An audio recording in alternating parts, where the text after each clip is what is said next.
Moving forward a little bit to a different facet of your life, you were recently appointed to the faculty at the Robert Mcduffie Center for Strings at Mercer University in Macon, Georgia. Is that right? Yes. Can you talk to us a little bit about your teaching philosophy and also how your work as a teacher has complemented your life as a performer, and vice versa? Oh, that's a great question.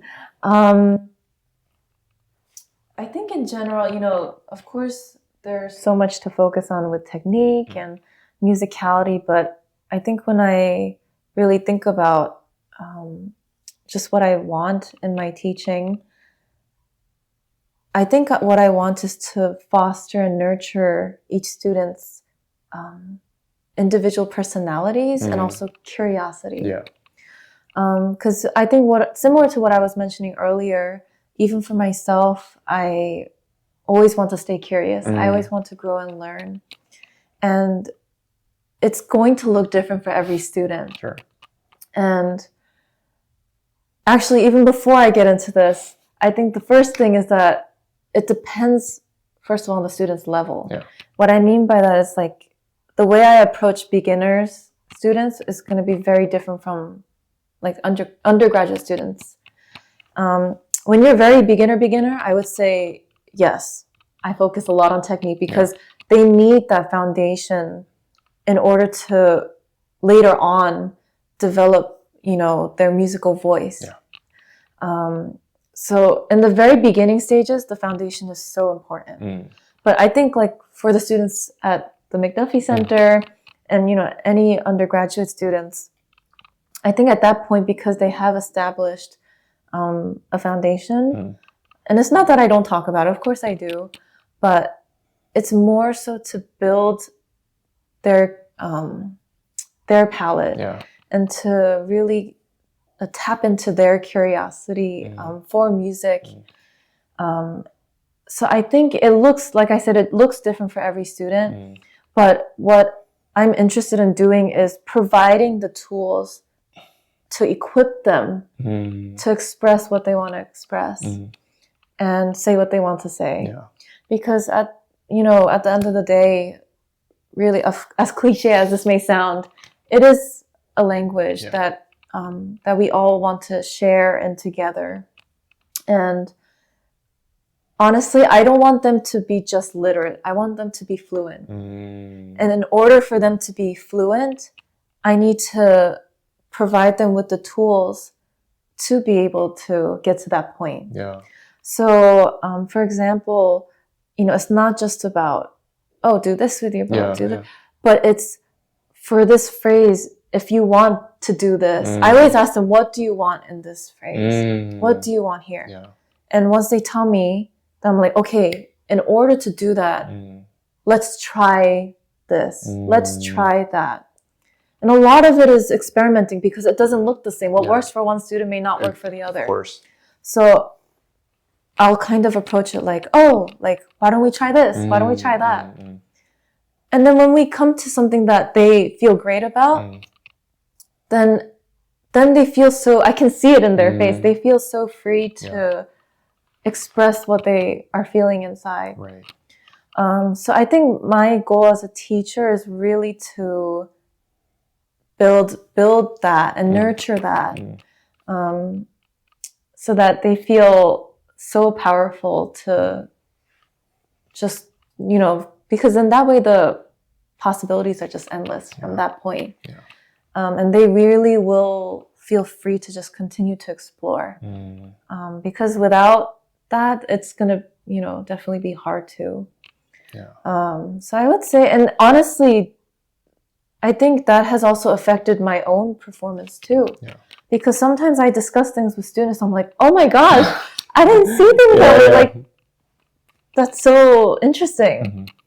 And like, sometimes I'll even try it out myself and I'm like, you know what? That's so, that's such a great idea. Like, and it definitely makes me think about what I'm doing very intentionally too.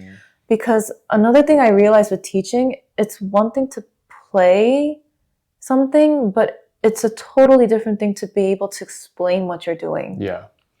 it makes things that much more intentional, and it makes me as a performer also really think about why I'm doing certain things, not just doing what feels natural. Right.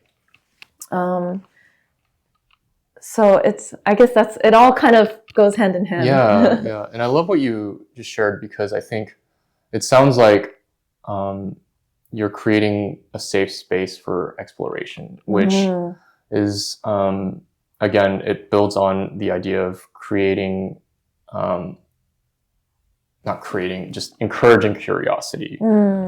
Because I think oftentimes lessons can be very like one direction, where it's like the teacher is like just telling things to the student. And I love what you're sharing, because it ends up where you're hopefully teaching your students to think for themselves and to teach themselves, so that once they move on, they're hopefully able to be self-equipped and self-sufficient. Definitely. And I think a lot of this, when I think about it too, a lot of this was influenced by Hans. Because as I was mentioning earlier, I feel like he gave me the safe space to explore. And it's something that I found so valuable that I would want my own students to experience the same thing. Right. And that way, it's like what you said too. Then it gives them room to explore and also change their minds about things. Not always just like, oh, this is the only way to do it. Exactly. Yeah. And I mean, because Hans taught my teacher in Cleveland, Melissa Kraut, and that's something during my grad school years that I really loved. Was she was also very encouraging of just different ways of playing. And so, and I'm sure the same obviously with you and Northwestern, but what I loved about going to studio class every week was just seeing so many different ideas and perspectives, and she was very open and encouraging of that. So I love that. Speaking to like teaching beginners, have you done much work with beginners? Because I'm always so scared to take on beginners just because like I don't want to mess their foundation. But like, how's that been for you? I actually have taught beginners, and I'm actually still currently teaching a few. Okay. It's very different.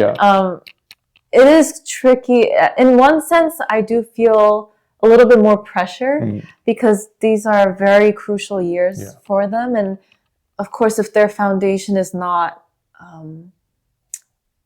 built correctly, it can really affect things down the line. Sure. But at the same time, I love the feeling of starting a student from scratch. Yeah.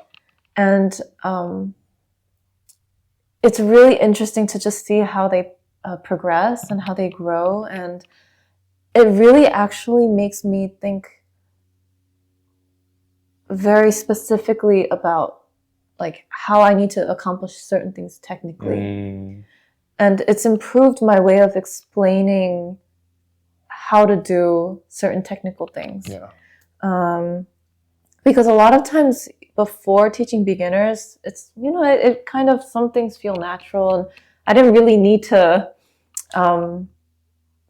think too much, so to speak. But I think just teaching beginners it forced me to really think so deeply about why I'm doing things technically, explaining how did I do this technique, rather than, oh, it just kind of happened.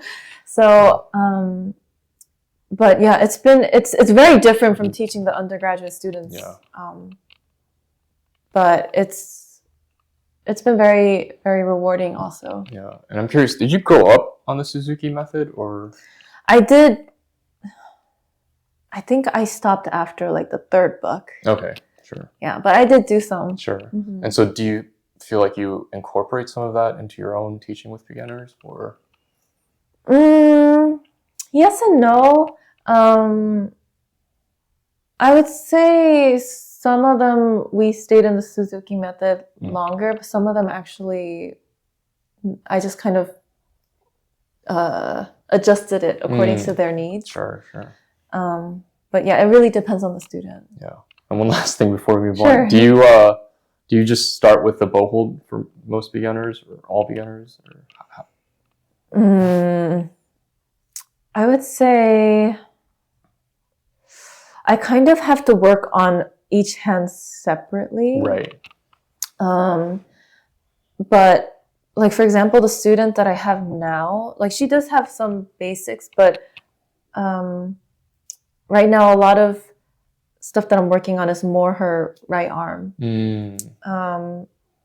And so that's kind of what I've been focusing on. But I think it's because, especially when they're so young, it's already hard enough for us to think about 20 different things. But for beginners, it's, especially at a young age, you have to break it down to bite-sized pieces. Sure.